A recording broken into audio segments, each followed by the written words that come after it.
Welcome to the Youth Voice, a podcast giving young people a voice in politics across the island of Ireland.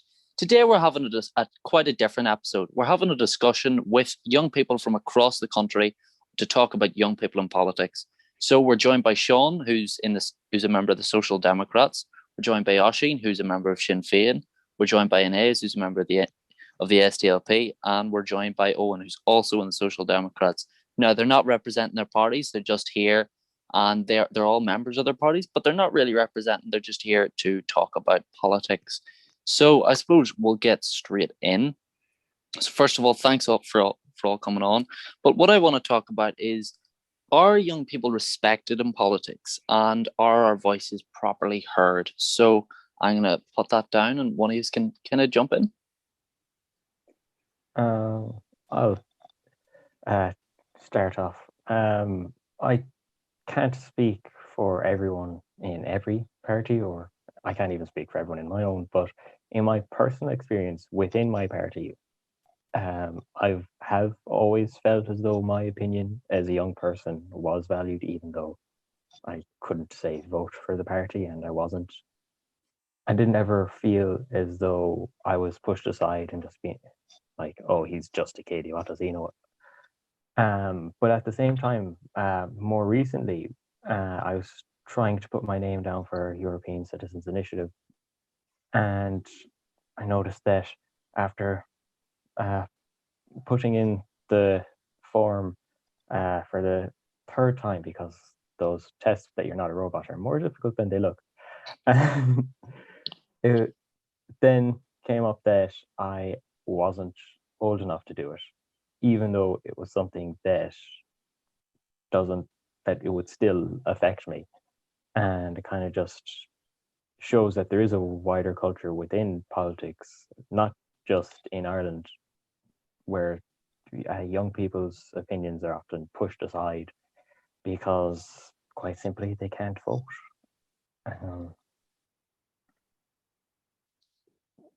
What about the rest of you? Any thoughts on that? I would say a reason why young people's voices can be cast aside a lot is, in Ireland at the minute, we have quite a generational wealth gap where those maybe over 40 who own houses, who are renters, are actually really benefiting from our current economic circumstances. And then we have 18 to 34-year-olds for which 54% live with their parents. And, we have one group of people who are feeling very comfortable and very happy with our current economic situation, and another who are not. And I think that creates a real disconnect. And we have one group who are very happy, as I said again, and one group who are not very happy at all. And then, as you were going to come in, so what are your thoughts on it? Just kind of based on what Eoin said as well, it's very similar to that. Like, there's different perspectives based on your age, especially here in Northern Ireland. I'm from Uri, so I'm from the north, and you kind of see that people have different perspectives based on their experiences. Like, I'm very lucky not to have grown up in the Troubles. I was born in 2002, which means that I was born after the Good Friday Agreement, and I was lucky to grow up in a peaceful Northern Ireland and in a peaceful part of Northern Ireland. And I know that's a privilege that not everyone in Northern Ireland has, but that's kind of made me see that we don't want a sectarian future for Northern Ireland, whether you're nationalist or unionist, because those views are going to exist. It's not as simple to just say like everyone needs to have the same view. But it's acknowledging that whether you are nationalist or unionist, that we can respect each other, and that's important in politics, and young people want that. Whereas sometimes you see some older politicians can be sometimes sectarian and go back to the past, even if it's just that's their audience and that's their vote. And it's hopefully young people will change that, no matter what their opinions are, that there will be that respect and that tolerance for other views. And Oisín, I want to bring you in here. You've actually kind of climbed the ranks in Ógra Sinn Féin a bit. So what's Sinn Féin been like for kind of pushing young voices ahead?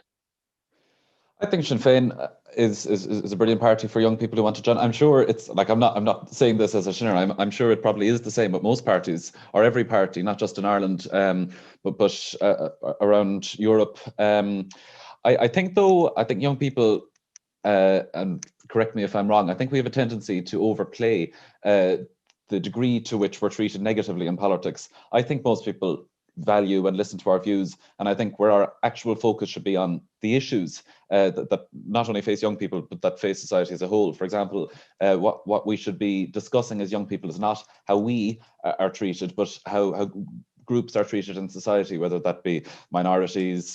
We still have a long way to go on women's rights. We still have a long way to go in the north of the country for rights for the nationalist community and so on. And then issues that affect society as a whole, such as climate change, housing, that applies to all age groups, and of course, the future of our country regarding reunification and so on. So I think that's where the actual focus should be. I think we've got a long way in terms of respecting young people's views, and I think Sinn Féin does a good job at that, but I'm sure every party does a good job at that as well. And what I also wanted to ask all of you about, I know in the South there is the possibility of legislation coming forward to bring about, votes at 16 and kind of bringing about, but should young people be getting the vote? So I suppose we'll start with you, Inez, first. Definitely. I think young people should be getting the vote because like we see here, like we're all young people here. We all know what it's like to be a young person in politics, but even to be a young person in general, there's so much that affects us and affects our future that we don't have a say on. Like, look at how Brexit's affecting me now. Hopefully I'll be going to university next year in the next few years, and I won't be able to Erasmus. I might not be able to travel or work in other countries because of Brexit. And I had no say on that. And it's frankly ridiculous that we don't have a say on that. And especially when you're 16, you're able to make other decisions, like you're able to choose whether you're going to do A-levels or not, and other decisions like you learn how to drive. And if I can be trusted to drive a car, why can I not be trusted to vote? Like, it doesn't really add up. And I think young people are politically engaged and young people have something to say. And I think that that's something that politicians should encourage. That's democracy. It's representing people's voices. And I think votes at 16 is a fantastic idea, and I hope it comes up north and in the UK as well, because the north is in the UK at the minute, but down south as well. And Oisín, what's your thoughts on the issue? I know Sinn Féin are hoping to bring forward that legislation. So are you in agreement with kind of the party's position? Yeah, well, Sinn Féin is doing this as part of a broader move towards reassessing how we do elections in Ireland. An example of that is the presidential vote. The idea that only people living in one part of the country should have a vote on the President of Ireland is wrong, and that should be extended not just to the north, Irish citizens in the north, but also to Irish citizens. The proclamation refers to our exiled children in America, for example. So that's one example. And then, of course, votes for 16. Now, Republicans and Sinn Féin and left-wing parties, I suppose, in general, are often accused of only supporting votes for 16 because it'll benefit our parties in elections and it'll benefit our positions in referenda, such as a referendum on unity. But I don't think that's the case. I think that the standalone case for reducing the voting age makes sense. Most of every issue, you could argue, that's voted on in local elections, general elections, presidential elections, referenda, all affect young people. You could argue to a greater extent than they affect the entirety of the population, because we're the ones who are going to either suffer or benefit from the effects of whatever vote. So yes, I think it's an exciting prospect. Do I think it would pass in a referendum in the South? I'd be doubtful. So I think we've a long way to go. And then it also has to be balanced with political education in schools, which is a fiasco down here, and that has to be looked at as well. And Seán, what are your thoughts on a vote at 16? Do you think you should have one? Or do you think young people can be trusted with a vote, or are we going to squander it? I'm overwhelmingly in favour of lowering the voting age to 16 on the grounds that, one, the evidence shows that 16-year-olds have the social and neurological developments that they ought to be allowed to vote. And at the same time, if there's a situation where there's a 16-year-old who all of a sudden is eligible to vote but doesn't care about politics, they're just not going to register to vote. And it's not going to have any impact beyond that. And I know that Oisín said that he doesn't think it would pass in a referendum at this point. Personally, I think I would disagree on that, because the facts are in favour of lowering the voting age. And we saw with the Eighth Amendment referendum that they didn't look at their gut feeling. Instead, they looked at what the facts were and they made an informed decision. And I'd imagine that would happen again in a referendum on that. And I know that Sinn Féin are currently putting forward legislation, I think it's for local elections, and that is great. And there was even talk of Fianna Fáil supporting that in one of their parliamentary party meetings, which is honestly, it's unexpected, but it's a welcome surprise at the same time to hear that there's some support from that within Fianna Fáil, especially after how we saw the whole Leaving Cert fiasco go, where it felt a lot like that Minister Norma Foley just didn't listen to young people, and this will put the government in a position where they have to. But I do think it should be coupled with more political education, because although politics and society is now a subject for Leaving Cert, it's relatively new and it's not available in most schools. So there's a lot of work to be done on the education side of things too. And Eoin, I wanted to hear your thoughts. I know you're that bit older, so even if it was brought in, you probably wouldn't benefit. But what are your thoughts on it? Like, do you think, looking back, that you would have wanted to vote if you at 16 or at 17? Do you think you should have had it? Yeah, I definitely think I would have absolutely loved to have voted at that age. Like when I was 17, I was canvassing, I was involved, and I was engaged. And I just think, as Seán said, all facts and logic really do point to the fact that it just makes sense to let 16-year-olds vote. And I think it can only improve civic engagement. And also, as other people have drawn on, we need to increase political education. But I think that actually needs to be increased all across the board. And that's a part of a wider issue. But I definitely think that voting at 16 makes sense. And I suppose I actually want to draw on what a lot of you had raised, is the idea of political education. Now, I study A-level politics, and my biggest critique of it is the fact that it's kind of baby steps, because you're expected to go in there with no political knowledge whatsoever. So, you're being quizzed on how many MLAs there are in the Stormont Assembly, or how many MPs there are. And you do look at it and you're thinking, God, can they ask me my opinion, please? Or can we talk about policy? But you are kind of faced with that. So is it a case of getting political education in earlier, or is it just building upon it at the junior or at the Leaving Cert level or at the A-level level? What is the, I suppose, the strategy there? Like, don't worry, I'm not expecting a full kind of briefing, but what are your thoughts there? So I suppose we'll start you, Inez. Yeah, absolutely. I study A-levels as well, and I do science ones as well, but I do economics, and we actually do quite a bit of policy there, which is really interesting. But I definitely think we need more political education, but as well as that, like maybe just up north, but I'd say probably down south as well, historical education, because we have so much history and so much recent history that we can learn a lot from. And it's not really covered. It's not covered enough, and it needs to be covered more. And I think definitely from the start, definitely more in primary school, like why are we learning about Egypt and ancient Egypt when we could be learning about the Troubles and how they impact on our society? And as well as that in secondary school, I think we need more political education on how the political system works, because a lot of my friends wouldn't really know, and that's not their fault. They're not politically engaged. They don't want to be. They have other things going on in their lives. But just to let people know what's going on so that they can make those informed decisions, like Seán said, and that they know the facts and then know the implications for their own lives. Because it's our future and we deserve to know about it. That's informed democracy, and that's what we deserve to have. So I'm absolutely in favour of more political education and more historical education as well, not just like as an A-level subject choice, because not everyone will choose it, or not everyone wants to choose it or can, given their career route. I know that I wouldn't have room to take politics based on what A-levels I need, but that it's mandatory and it's in junior school and even at GCSE at some level. But absolutely, I think it needs to be brought in. And Seán, what are your thoughts?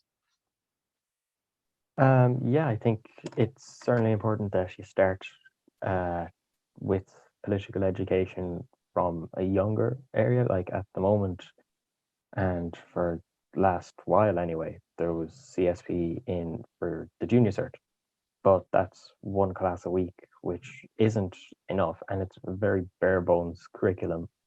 Like I know in my school, there's a project part to it, and most people just went to the zoo. But that doesn't really, like, as much as like my class didn't get to go to the zoo, and I'm annoyed about that, but at the same time, it's like there's an opportunity there to get young people more engaged with the world around them, and it's not going to be done by showing them pandas in Dublin. So I do think that there's a lot of work to be done, and not only like as I said previously, politics and society was only brought onto the Leaving Cert relatively recently. It's such a major part of people's life in just general society and beyond schooling. I think it should be given more emphasis within an education system that's supposed to prepare you for life. And Oisín, your thoughts? I suppose a lot of you will have studied, politics and society or politics at, A level or junior cert or leaving cert or however it works. I'm not 100% sure down south. But has your political education within school been sufficient, or is it, as Seán said, kind of just a trip to the zoo? Well, I'll agree with Seán in terms of the CSP project, which was, you spent most of it discussing the intricacies of how you turned on the computer and how you learned to type the project and all these things rather than what you actually learned. I didn't do politics and society for the Leaving Cert because it just wasn't available in the school. I know it will be in the coming years, hopefully. So just what I think about political education in general. Of course, it has to start earlier. It has to start, I suppose, the broad picture of what politics is, how it relates to history. It has to be chronological. We have to start with, I'm thinking of this from a nationalist perspective, obviously, but generally we have to think of, how the Irish nation came into being. And you do that through stories like the stories of Oisín and Tír na Nóg and things like this. And then that you broaden it out, and then you get into the deeper politics of the last century in particular, but, broader than that. So that's earlier. I think it has to have to do more with conversation rather than being told what to think or being told how things operate. You're taught to converse. And I think I mentioned the proclamation earlier on. I think the author of that, the main author, Padraig MacPirish, has a lot to say about that in The Murder Machine, which he wrote about the Irish education system at the time. And the murder machine is a very strong way to describe an education system, but I think he was accurate. And what he was saying in it is that we should return to a system of, instead of in a classroom where the teacher is at the top and talking to the students, that I suppose symbolically you're sitting in a circle and conversing like that, as opposed to being told what to think. And then I think the most important thing we can do to make young people more aware of politics actually has nothing to do with the education system. It's making politics itself more local. It's democratizing our country. And Hugo Chavez, for example, in Venezuela spoke about making every man a politician. So I think that, the main thing we can do to make young people more involved in politics is to make it seem relevant to them, which means bringing about actual change rather than spoken change like we have at the moment from the Conservative parties. And I suppose one kind of, last thing I want to touch on with you all is our youth wings. Like, youth wings have been quite big across some parties. Some parties have them, such as Sinn Féin and the SDLP and Fine Gael and Fianna Fáil. Some parties don't, but would opt to just have the members all in kind of together. But are youth wings just kind of a kiddie pool, or are they a good way to allow young people to get involved at an earlier stage while also making change and having their own area? So I want to start with you, Eoin, on that. I have mixed feelings on youth wings, if I'm going to be honest, because on the one hand, it helps give people roles of responsibility to prepare them for future leadership. But then on the other hand, it is quite exclusionary, because it is saying, you can't join the normal party and maybe your voice doesn't matter as much, because I think maybe you should just be able to join a party and your voice matters no matter what age you are and who you are. But then I also get the need for it and I get the benefits for it. So I think it's all about weighing up what the costs are and what the benefits are, and deciding if that's right for your party. So I'm kind of lukewarm on it, and I see both sides of the argument, if that makes sense. And Inez, you've actually kind of ascended through your youth wing. So I presume I'm going to take a guess that you are in favour, but I want to hear your thoughts. Yeah, absolutely. I'm currently the policy officer for SDLP Youth, recently elected, and I am in favour of youth wings. Actually, I only joined SDLP back in October, November, and because I was always politically active and politically interested and politically involved, but I never fully aligned to a party, and I never really saw a party in the north, that I could really see. But then I found SDLP, and I thought I actually really align with this, and I really enjoy this party. And my experience in that youth wing has been that it hasn't given me a voice, because I've always had a voice, and I hate when people say that, like it's given me a voice. But it's allowed my voice to be listened, and it's given me that forum to speak out about things that I'm passionate about and about things that I care about. It's allowed me to bring forward things like we brought forward that motion for trousers for all to the Newry City Council, which Ellie Jo Taylor's done so much work on. The doors squeaking in my house, sorry.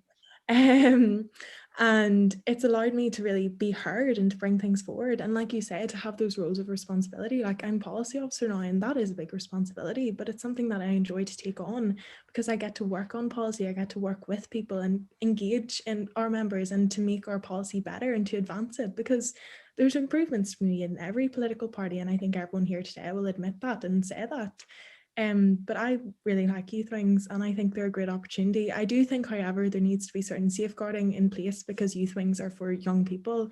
But when that safeguarding is in place, I think there can be a very positive space, and they let young people speak out about things that they're passionate about. They give them that space to speak out about youth issues and, like Oisín said, about issues in wider society. And I'm definitely in favour of them. Well, absolutely. Seán, your party doesn't actually have a youth wing.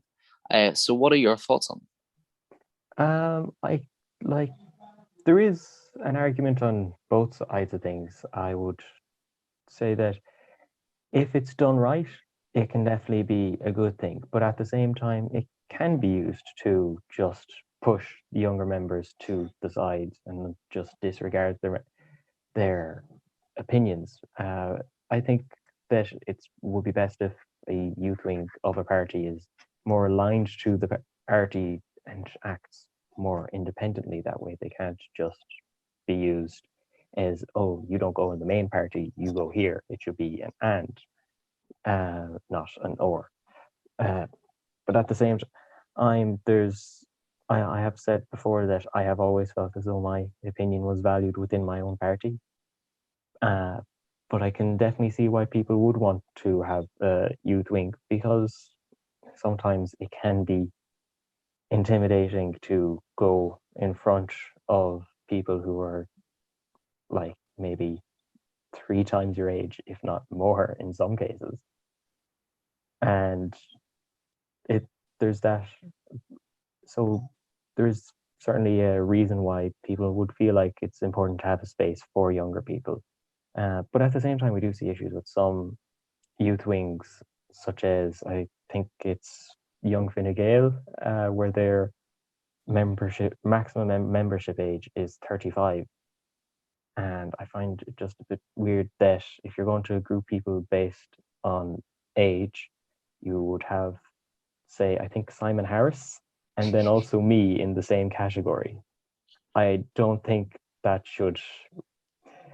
don't really think that makes sense, but at the same time, I'll leave them to it. It's not really my problem, but I think, but there certainly is a reason why young people would want an area to have a political voice, not just as individuals or as a part of some wider organization, but just as young people, and not from a reductive point of view, but more just from a more unifying point of view on a common issue. And Oisín, you've obviously kind of risen through the ranks of your youth wing as well. So I'm going to again take a guess you're in favour of them. But what are your thoughts there? Yeah, you're right. I am in favour of them. I think just to clarify with Sinn Féin, and I can only speak for Sinn Féin. If you're you're a member of the party, you're a member of Sinn Féin, but then you can opt to be active in the youth wing as well. So it's not an either or, it's both. And I did opt to be a member of the youth wing because as a Republican, there are so many, I suppose, the different ways of trying to achieve the reason we're all in the party. You can do that outside of the party, in your community. You can do it, for example, in Irish language organisations, but also with the different wings of the party itself. And that's what a youth wing is. It's just simply another branch of the party that has the same aim, but I suppose is focusing on different things. And I think a benefit, maybe the benefit of youth wings, certainly in Sinn Féin's case, is they're the radical edge of the party. I think they lead the party in some sense when we feel that the senior party or representatives of the senior party are being too soft on a particular issue, or policy isn't developed enough. You know, the youth wings push that, and in the end, I think the evidence shows that the youth wings get their way, because that's what progressive politics is about. It's about moving on. And as the youth wings, I suppose, members of the youth wings get older and I suppose get into the policy developing parts of the party itself, what they learned and their experiences in that youth wing become handy. I think Ógra Sinn Féin, and again, I'm not here to recruit, but I'm just saying from my own experiences, I think Ógra Sinn Féin is a brilliant place to do that, to debate the issues, to debate the ideology, because a lot of the time in the senior party, and I'm telling you this from experience, a lot of the mundane work, I suppose, can sometimes you can lose motivation maybe, but then when you're in the youth wing and you're talking about history, you're talking about the Irish language, you're talking about examples of socialist republics in other parts of the world, you're talking about Irish unity, you're talking about the people and the heroes that we look up to and learn from. I think that's, I suppose, the main benefit of a youth wing, that it's both the radical age and also that you have the platform, I suppose, to talk with others of a similar mind. Absolutely. I think we're going to wrap up there. You've all been absolutely brilliant. I'm sure your parties will be proud, as well as your provinces, because I know we had one from every province on the island. So well done. Thank you all for coming on. To anyone that's listening, I'm going to drop the links for all of the parties that are here in the bio. So if you're interested in getting involved, I'll drop them below. If you want to get involved in the Youth Voice, you can contact us at Youth Voice NI on Twitter, or youthvoice_NI on Instagram, or you can read our blog, www.youthvoiceni.com. If you want to get involved, whether it's writing articles, maybe having your own podcast, who knows, you can get in contact. So DM us or just shoot us an email. So thank you very much, and we'll see you all next time.